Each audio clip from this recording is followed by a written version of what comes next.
नमस्ते दोस्तों, आशा है आप सब स्वस्थ और बहुत अच्छे होंगे। इस वीडियो में हम कुछ नया सीखेंगे। किसी भी व्यक्ति की आर्थिक सफलता या असफलता का सीधा संबंध समय के परिदृश्य से जुड़ा है और यही सबसे द्रवित कर देने वाला महत्वपूर्ण कारक माना जा सकता है। समाज को 7 हिस्सों में बांटा।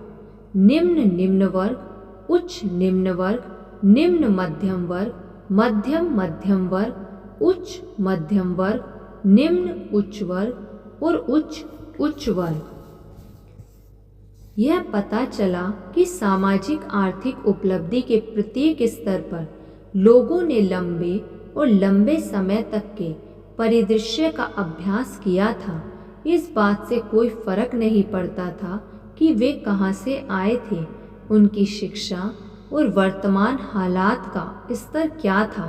केवल समय के प्रति उनका नज़रिया ही उनकी दशाओं में अंतर का सबसे बड़ा कारक रहा। सबसे निम्न तक सामाजिक आर्थिक स्तर तथा निम्न निम्न वर्ग में समय का परिदृश्य केवल कुछ घंटों या मिनटों का था। जैसे कोई पियक्कड़ शराबी या नशीले पदार्थ लेने वाला केवल अपनी अगली बोतल या खुराक के बारे में ही सोच सकता है। उच्चतम स्तर पर जो लोग दूसरी या तीसरी पीढ़ी के धनी थे, उनका समय का परिदृश्य अनेक वर्षों का था, जिसमें कई दशक तथा भावी पीढ़ियां भी शामिल थी। यह पता चला कि सफलता पर केंद्रित रहने वाले व्यक्ति भविष्य केंद्रित होते हैं। वे निरंतर अपने भविष्य के बारे में सोचते हैं। किसी भी व्यवसाय में नेता का प्रधान दायित्व यही होता है कि वह भविष्य के बारे में सोचे। यह काम किसी दूसरे का नहीं है, यह आपका ही उत्तरदायित्व बनता है। हर समाज के शीर्ष पर रहने वाले लोग अपने रोजमर्रा के निर्णयों के बीच आने वाले समय के दशकों का भी विचार करके रखते हैं। वे इस बारे में सावधानी से सोचते हैं कि इससे पहले कि वे कोई महत्वपूर्ण निर्णय या वादा लें, उसके क्या परिणाम हो सकते हैं। यह एक बड़ी खोज है। दीर्घकालीन सोच आपके परिदृश्य को निखारती है और असरकारक ढंग से आपकी अल्पकालीन निर्णय निर्धारण क्षमता में भी निखार लाती है। आप जो सोचते हैं वही बनते हैं की तर्ज पर जब आप दीर्घकालीन सोच को अपनाते हैं तो आपका वर्तमान में काम करने और सोचने का तरीका भी बदल जाता है। इस तरह आपकी भावी सफलता और भी सुनिश्चित हो जाती है। आप भविष्य में कहाँ जाना चाहते हैं, उस बारे में आप जितना स्पष्ट होंगे, आपके लिए वर्तमान में जुड़े निर्णयों को उतनी ही सटीकता से लेना सरल हो जाएगा।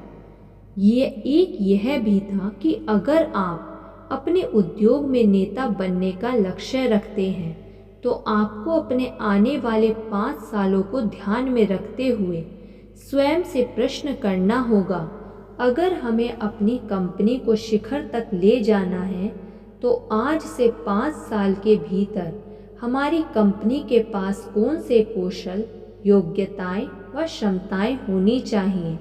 जब आपके पास भविष्य के लिए स्पष्ट अभिलाषा या केंद्र आ जाता है तो आपके लिए पूरी स्पष्टता से सोचना आसान हो जाता है कि आप उन निर्णयों को भी सहजता से ले सकते हैं जो आपको आपके दीर्घकालीन लक्ष्यों तक ले जाने के योग्य बनाएंगे।